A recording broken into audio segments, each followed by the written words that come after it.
Hello दोस्तों, नमस्ते, प्रणाम। आप लोग कैसे हैं? उम्मीद होगा मस्त होंगे, स्वस्थ होंगे। तो सरस्वती माँ का विदाई गीत गाने जा रही हूँ। अच्छा लगेगा तो लाइक कर देना और प्यारा से कमेंट करके बताना कैसा लगा। ज़्यादा से ज़्यादा शेयर करना।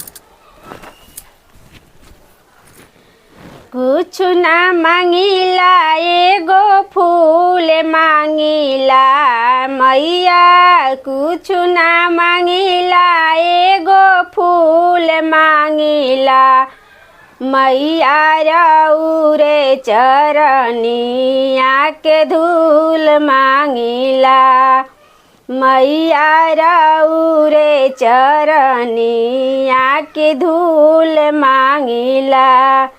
नथिया न मांगी मैया, झुमका न मांगिला नथिया न मांगी मैया, झुमका न मांगिला।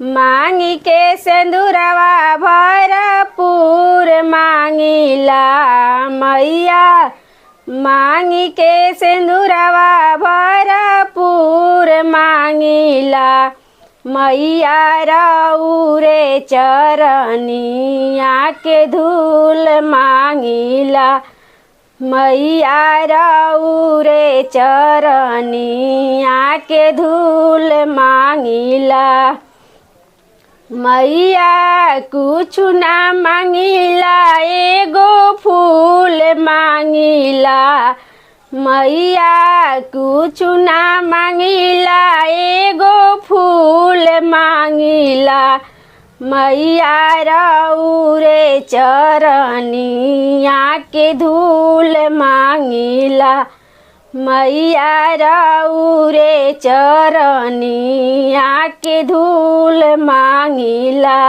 हरवा न मांगी मैया, मोतिया न मांगिला हरवा न मांगी मैया, मोतिया न मांगिला।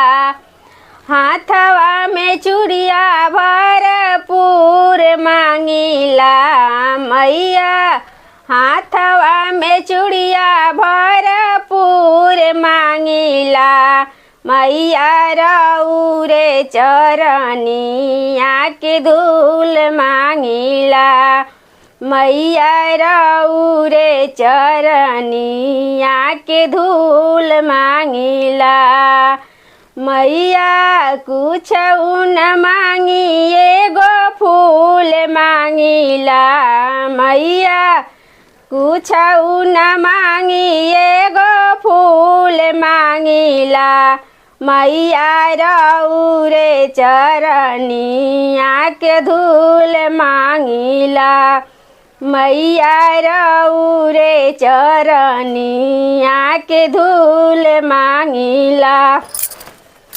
साड़िया न मांगी मैया, लहंगा न मांगिला साड़िया न मांगी मैया, लहंगा न मांगिला।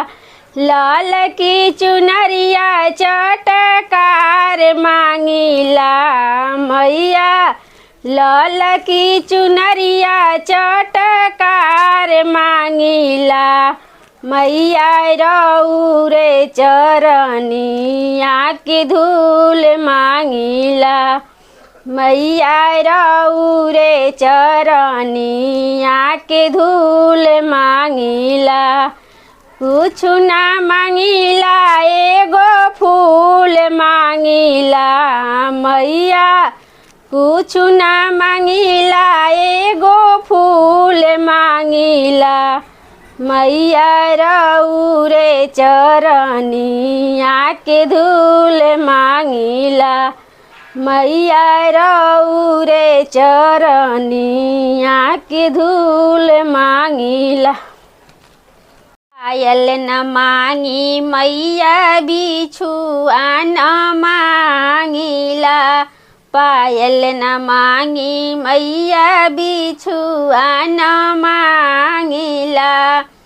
पौआ में महावर भरपूर मांगिला मैया, पौआ में महावर भरपूर मांगिला मैया रौरे चरनिया के धूल मांगिला, मैया रौरे चरनिया के धूल मांगिला।